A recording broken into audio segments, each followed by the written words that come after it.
83번째 시간인데 이 부분도 몇 번에 걸쳐서 좀 나갈 중요한 교리가 되겠습니다. 여러분, 83번째 질문은 이렇습니다. 법을 어기는 자가 모두 동일하게 극악무도합니까? 법을 어기는 자가 모두 동일하게 극악무도합니까? 이제 이 동일하게라는 단어가 매우 중요한 이제 주제가 되겠습니다. 이에 대한 답변은 이래요. 어떤 죄는 그 자체로 악하며 여러 가지 무서운 죄로 발전하기에 하나님이 보시기에 다른 죄보다 더 악한 것입니다. 한번 저를 봐주시면 질문에서 이제 동일하게 모든 죄가 동일하게 극악무도하냐? 거기에 답변은 죄는 다 하나님 보시기에 극악무도하지만 특별히 어떤 죄는 다른 죄보다 더 악하다는 거예요. 그러니까 죄에 차등이 있다라는 것을 좀 보여주는 그런 교리라고 할 수가 있습니다. 여러분 지금 계속해서 소요리 문답을 나가지만 이건 쇼트, 그러니까 짧은 소요리 문답이에요. 그러니까 성경에서 적어도 이거 정도는 알아야 된다라는 게 소요리 문답이고 그걸 조금 더 많이 한 게 대요리 문답이에요.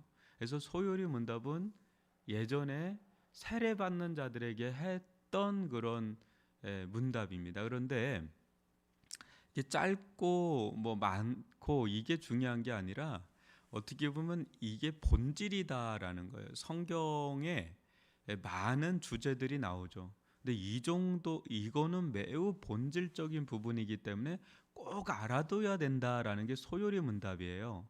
그래서 매우 중요하고 요리 문답이라 할 때 이게 뭐야 이렇게 할 수가 있는데 요리 문답이라는 게 매우 중요한 게 뭐냐면 성경이 창세부터 요한계시록까지 있잖아요. 근데 여러분 창세기를 나가고 요한계시록을 나가고 뭐 쭉 한 권을 쭉 나갈 때 거기에 이렇게 파편적으로 이렇게 어떤 주제들이 나오죠. 근데 성경을 종합해서 뭐 구원에 대해서 또 죄에 대해서 은혜에 대해서 믿음에 대해서 이걸 이제 종합해 나가는 게 바로 교리라는 거예요. 그러니까 교리는 말씀을 묶은 것들이 교리니까 매우 중요하죠. 지금 이제 오늘부터는 이제 죄론이라고 볼 수가 있는 거죠. 죄론. 그래서 이 매우 중요한 주제예요. 왜냐하면 죄에 대해서 알 때 은혜에 대해서도 알게 되는 거기 때문에.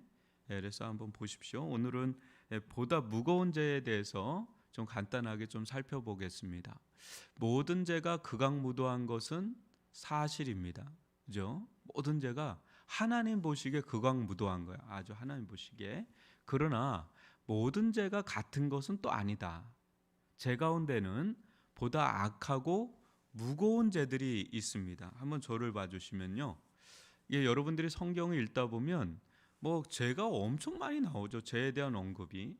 그런데 특별히 어떤 죄는요. 다른 죄보다 더 심각하게 다루십니다.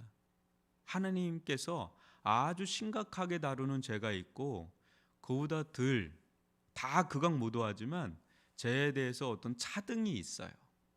그래서 이제 그 부분을 오늘 좀 다뤄보고자 하는 거예요. 그래서 한번 보시면 어떤 죄들은 하나님 눈에 미워하시는 죄들이 있는데 이들은 하나님 대적하는 이제 하나님을 상대로 대적하는 죄들은 아주 무거운 죄예요. 그러니까 우리 사랑과의 죄도 굉장히 큰 죄잖아요. 그죠? 뭐 살인을 한다든지 거짓말을 한다든지 사기를 친다든지 뭐 엄청 많잖아요. 그죠? 우리가 일반적으로 저를 한번 봐주시면요. 일반적으로 뉴스에서 보는 게 다 그런 거죠. 그죠? 여러분 우리가 뉴스에서 이렇게 볼 때 뉴스에 나오는 거는 굉장히 심각한 죄입니다. 우리 얼마 전부터 계속 나왔던 것이 계곡 살인 사건 아닙니까? 그죠? 어떤 이모모 뭐 조모모 해서 뭐 그런 것들이 이게 TV에 나온다는 거는 굉장히 아무거나 또 다루는 게 아니에요. 그죠? 그러니까 굉장히 큰 거예요. 그런 거는. 엠번방 뭐 이런 거 있잖아요. 그 굉장히 큰 거예요. 근데 그거 말고도 오늘 하루도 전국에 엄청 많이 일어나요. 근데 드러나지 않는 것들도 굉장히 많고요. 근데 드러났다. 그거는 일단은 굉장히 심각하게 보는 거예요. 그죠? 무슨 정인양 뭐 이렇게 그것도 엄청 컸죠. 그죠? 그런 것들. 지금은 우크라이나죠. 전쟁 범죄가 만여 건이라고 우크라이나 검찰은 그렇게 보는데 뭐 어마어마한 거죠. 그런데 세상의 뉴스에서 나오는 건 다 인간들 사이에서 벌어지는 죄를 다루는 거예요. 그것도 엄청 심각한 죄인데 성경은 더 들어가죠. 하나님을 상대로 범하는 죄는 훨씬 더 심각한 거예요. 왜냐하면 대상이 이제 달라지잖아요. 그죠? 그래서 한번 보시면 하나님을 욕되게 하는 거. 사람들이 이 부분을 그렇게 심각하게 안 생각해요. 우상 숭배 있죠. 근데 성경은 하나님을 욕되게 하는 것과 우상 숭배를 가장 심각하게 다루잖아요. 그죠? 그리고 불신앙. 하나님의 이름을 불경스럽게 하는 것들이 여기에 이제 해당하죠. 또 나이, 은사, 직무에 관련해서 또 이제 하나님을 섬기는 예법에서 또 무거운 죄들이 있어요. 그죠? 하나님의 어떤 성품 또 예배에 관련된 죄는 아주 무거운 그런 죄로 여기면서 하나님의 백성과 교회에 대해서 지은 죄도 무거운 죄로 다룹니다. 한번 저를 봐주시면요. 이제 이런 부분이 우리가 영적으로 민감하지 않으면 이렇게 깨닫기가 어려운 거예요. 왜냐하면 세상적으로 이렇게 적용할 수 없는 죄의 영역이기 때문에 이건 뭐 그렇게 심각하게 생각을 안 하는데 하나님은 여러분이 성경은 법전이거든요. 굉장히 고도의 법전이죠. 그래서 일반 사회법보다 더 상법이 성경이에요. 그죠? 근데 이렇게 보면 굉장히 법이 성경의 말씀 이게 법 적용이 되게 깊어요. 그냥 행위에서 끝나는 게 아니라 마음으로 들어가고 뿌리로 들어가고 더군다나 하나님과의 관계 문제를 다뤄요.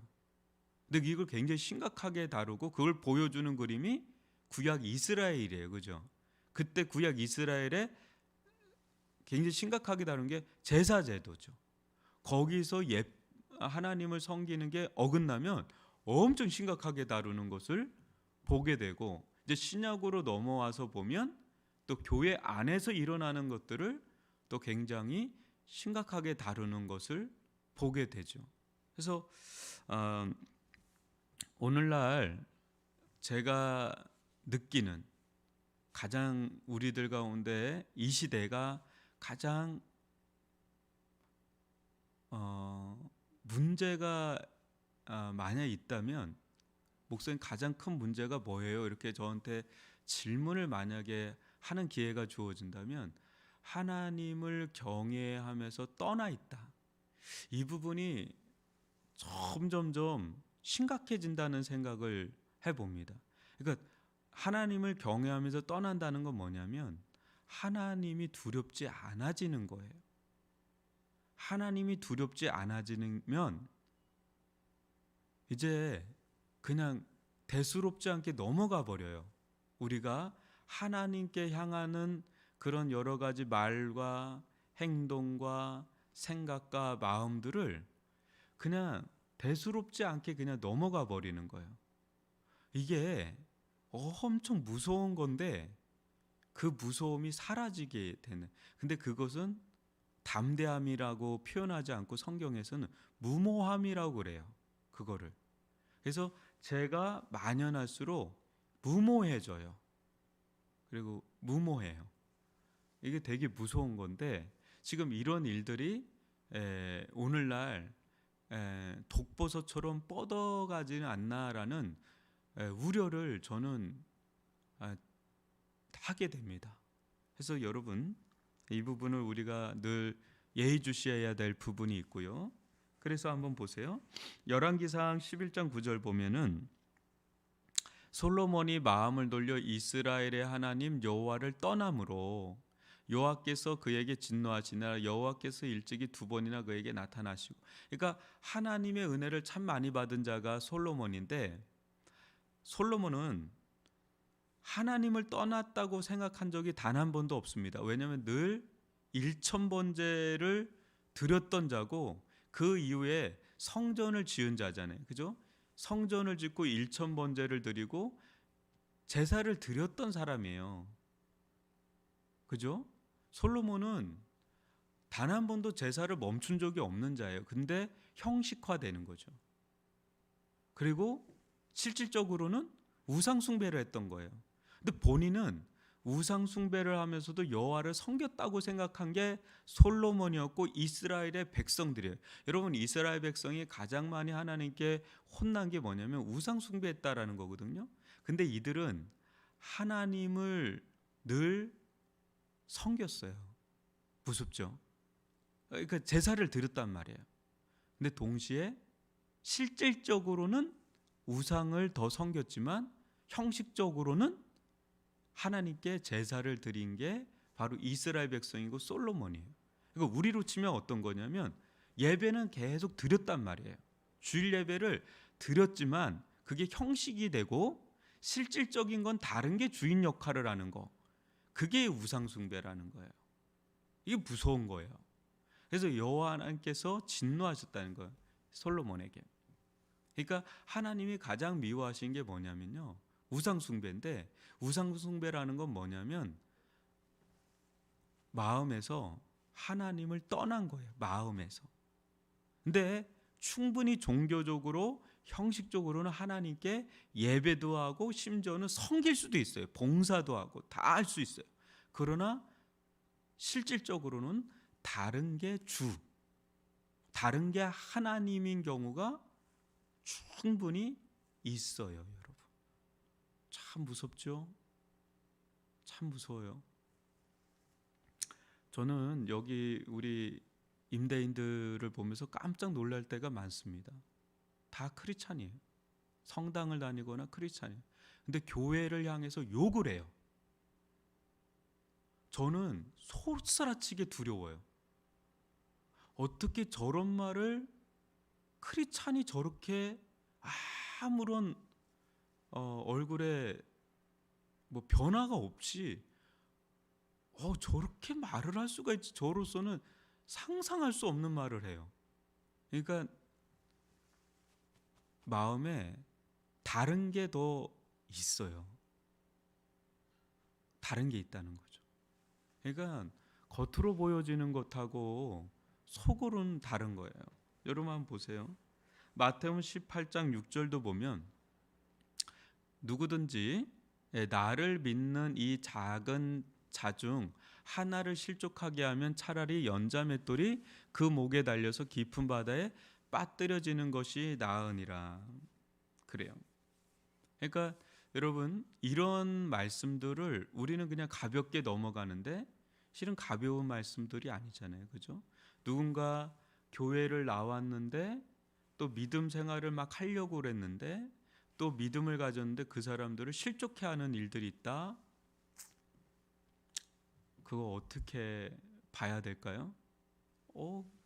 문제 없어요. 괜찮아요. 그건 자기 문제죠. 아니죠. 이런 부분들이 많이 다루고 있어요. 그러니까 우리가 어떤 살인, 눈에 보이는 그런 것들도 굉장히 심각한 죄지만 영적으로 실족해 하는 거는요, 작은 일이 절대 아닙니다. 작은 일이 아니에요. 그래서 우리가 이런 부분들을 보면 하나님께서 좀 다르게 다루는 죄들이 있어요. 그런 부분들을 성경에서 좀 보는데 다시 한번 보시면, 그리고 그 죄 정도 또 성질에 따라서 무거운 죄 보여주세요. 죄들이 있습니다. 헛된 생각도 죄이지만 참남한 말, 이건 이제 더욱 무거운 죄죠. 하나님을 향해서 말하는 거 있죠. 참남한 말이랑 신성모독죄라 그러죠, 보통. 구약 시대 희생 제사를 드릴 때 제 무거움에 따라서 제물의 차이가 있었죠. 그런 것처럼 이제 어떤 이는 자신도 천국에 들어가지 않고 들어가고자 하는 자도 들어가지 못하게 하는데, 이런 경우는 더 큰 죄죠. 또 이미 성령에 의해 양심이 깨어났는데 그것을 무시하고 지은 죄이기 때문에 뻔뻔스러운 가운데 짓는 죄는 보다 무거운 죄다. 한번 저를 보시면, 여러분, 우리가 믿지 않을 때 짓는 죄도 큰 죄죠. 근데 믿고 난 다음에 짓는 죄도 더 큰 죄예요. 그냥 아니까, 하나님을 알잖아요. 은혜를 받았잖아요. 그럼에도 불구하고 짓는 죄는 실은 더 큰 거예요. 여러분들에게 뭐 죄책감을 가져라, 막 여러분들은 구원이 취소됐다 이런 이야기를 하는 게 아니라, 경건이라고 한다 그럴 때 있잖아요, 그죠? 우리가 경건, 경애라는 말은 두 가지가 항상 공존하는 거예요. 뭐냐면 하나님의 은혜와 사랑을 누리는 것이에요. 근데 동시에 하나님을 향해서 두려움도 커지는 거예요. 하나님을 향한 두려움이 커지면 커질수록 실은 하나님의 은혜와 사랑도 커지는 법이에요. 여러분 한번 잘 보세요. 여러분, 요즘에 내가 은혜와 사랑이 떨어졌는지 커졌는지를 딱 볼 수 있는 바로미터 중에 하나가 뭔지 아세요? 하나님을 두려워하는 게 커졌는지를 한번 잘 보세요. 하나님을 두려워하는 마음이 약해지잖아요. 여러분이 누리는 은혜와 사랑도 약화돼요. 근데 신기하죠? 하나님을 향한 두려움이 커지잖아요. 경건한 두려움이에요. 그러면 하나님께서 주시는 은혜와 사랑도 커져요. 너무너무 감사한 거예요. 이렇게 나는 정말 하나님 앞에 아무것도 아닌 자고, 이렇게 제가 큰 자인데 이런 자에게 행해 주시는 그 은혜와 사랑이 너무너무 값지고 감사하고 큰 겁니다. 그러니까 이게 같이 가요. 우리가 하나님께 가까이 가면 갈수록 하나님의 은혜와 사랑이 커지죠. 동시에 하나님을 향해서 두려움도 커져요. 그분이 가장 두려워요. 그분께, 그러니까 이 세상에서 가장 두려운 건 하나님께 죄를 범하는 게 가장 두려운 거예요. 세상이 두려운 게 아니라, 사탄이 두려운 게 아니라 하나님께 죄를 범하는 게 가장 두려운 일이 된다는 선조의 말들이 있어요. 그러니까 우리는 날마다 이 하나님을 상대로 늘 자신을 들여다볼 필요가 있습니다. 그래서 우리의 언행 심사가 하나님 앞에 늘 서 있는 거죠. 그래서 내 말과 행동과 생각과 이런 태도들이 정말 하나님 앞에 어떤 것인지, 사람과의 이렇게 좀 비교하는 게 아니에요. 우리의 비교 대상은 하나님이셔요. 그래서 그분 앞에서 우리가 늘 제가 늘 얘기하잖아요. 가장 큰 은혜가 뭐냐? 회개하는 게 은혜라니까요. 그럼 회개를 못해요. 하나님 두렵지 않은 거예요. 근데 하나님 두렵잖아요. 작은 죄 하나마저도 얼마나 그게 회개가 되는지 몰라요. 그럴 때 또 회복을 경험하면서 은혜와 사랑을 누리잖아요. 근데 점점 완고해집니다. 점점 딱딱해져요. 그래서 이 부분을 우리가 잘 알아야 됩니다. 예수님께서 왜 십자가를 지셨겠어요? 그만큼 제가 무서운 거예요. 그냥 예수님의 십자가, 다 용서해 주는 십자가, 그렇게만 생각하면 십자가가 굉장히 태색이 돼버려요. 근데 죄를 알잖아요. 그럼 십자가가 진짜 얼마나 위대한 건지가 더 드러나요. 그러니까 죄에 대해서 죄를 알아야 돼요. 이 죄가 하나님 앞에 얼마나 극악무도하고, 또 그런 죄 중에 하나님과 관련된 교회에서 짓는 죄는 어마무시하게 큰 죄다라는 것을 알게 될 때 십자가는 거기서 굉장한 위력을 나타내는 거죠. 그래서 여러분, 오늘 보다 무거운 죄가 있다라는 거, 이것을 우리가 좀 안다면 우리들 삶 가운데 늘 주님 앞에 회개하고, 예수님 십자가밖에 없습니다. 저는 정말 예수의 십자가밖에 없습니다. 고백하는 저와 여러분이 되기를 주님의 이름으로 축원합니다. 우리 이 시간 기도하기를 원하는데요. 우리 기도하실